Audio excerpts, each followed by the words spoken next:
दोस्तों, corona virus अभी हमारे बीच में से गया नहीं है, लेकिन एक नया इन्फ्लुएंजा वायरस H3N2 वायरस जो कि इस समय हर जगह चर्चा में है, वो आ गया है।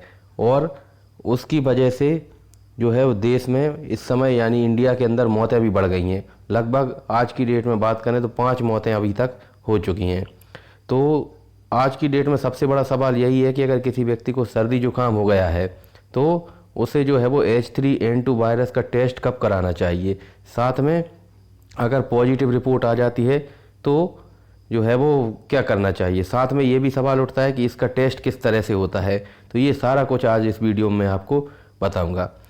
तो दोस्तों, H3N2 के मामले तेज़ी से देश में इस समय बढ़ रहे हैं और इंडिया के अंदर हरियाणा और कर्नाटक में जो है वो मौतों के बाद इसका टेस्ट कराने के लिए भी लोग जो है इस समय देख रहे हैं।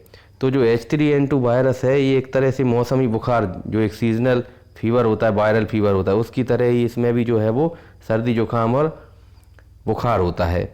ऐसे में बिना टेस्ट किए समझना मुश्किल हो जाता है कि जो H3N2 वायरस है ये सिंपल मौसमी बुखार है या फिर जो है वो H3N2 है। तो आइए एक बार देख लेते हैं कि इस H3N2 वायरस के लक्षण क्या क्या होते हैं। तो ये जो H3N2 वायरस है इसकी चपेट में आने पे व्यक्ति को जो है वो बुखार आता है ठंड दे करके, और इसमें व्यक्ति को ठंड बहुत ज़्यादा लगती है। साथ में तेज़ सिर दर्द होता है, इतना ज़्यादा सिर दर्द होता है कि व्यक्ति जब खड़ा होता है तो उसे बहुत तेज़ सिर दर्द होता है, चक्कर आने लगते हैं। गले में खराश, खांसी बनी रहती है। वो खांसी तो इतनी ज़्यादा रहती है कि कई बार ठीक होने के बाद भी 2-2, 3-3 हफ्ते तक खांसी बनी रहती है। और इसमें व्यक्ति को डाउट हो जाता है कि कहीं मुझे जो है वो टीबी तो नहीं हो गई, क्योंकि टीबी में भी जो है वो 2 हफ्ते से ज़्यादा खांसी होने पर हम ट्यूबरकुलोसिस सस्पेक्ट करते हैं। तो वैसा भी लगने लगता है, नाक बंद रहना, नाक बहना, कई बार दस्त भी लग सकते हैं, उल्टी हो सकती है और थकान बहुत ज़्यादा रहती है। तो ये सारे लक्षण जो है वो इसके होते हैं। अब देख लेते हैं। और इसमें एक और लक्षण देखने को मिलता है कि व्यक्ति को जो है वो उसके हाथ पैरों में बहुत तेज़ दर्द होता है, मांसपेशियों में, मसल्स में, यानी कि इतना तेज़ दर्द होता है कि जो है व्यक्ति बिल्कुल सहन नहीं कर पाता और कई बार ऑक्सीजन का लेवल भी कम होने लगता है। तो ये सारे लक्षण इसके होते हैं। अब सवाल उठता है कि H3N2 वायरस का टेस्ट कैसे करते हैं।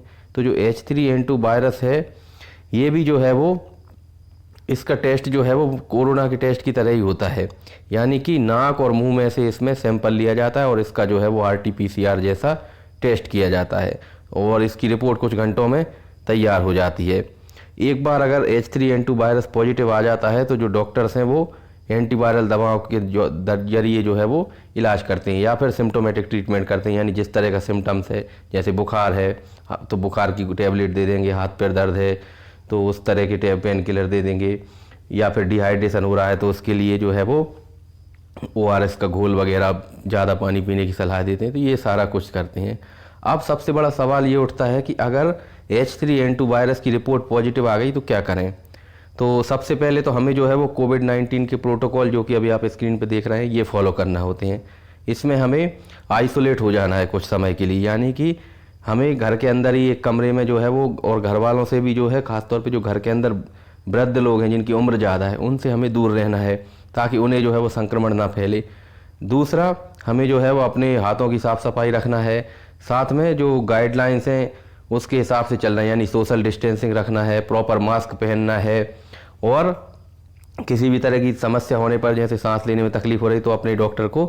अब सवाल ये उठता है कि अगर H3N2 वायरस की जो है वो जांच पॉजिटिव आ गई है तो हमें क्या करना है। तो इसके लिए जो है वो Indian council of medical research, यानी कि ICMR है, उसने पूरी गाइडलाइन जारी की है, उसी के हिसाब से जो है हमें चलना होता है। और जाँच हमें कब कराना चाहिए कि अगर जो है हमारा सर्दी जुकाम खांसी है वो 2-3 दिन हो गए हैं और बहुत ज़्यादा वीकनेस है, बहुत ज़्यादा समस्याएं आ रही हैं और सर्दी जुकाम जो है वो ठीक नहीं हो रहा है, तो ऐसी स्थिति में हमें H3N2 वायरस का टेस्ट ज़रूर से करा लेना चाहिए। तो उम्मीद है वीडियो पसंद आया होगा, तो वीडियो को लाइक कर दें और चैनल को सब्सक्राइब कर दें। Thank you so much.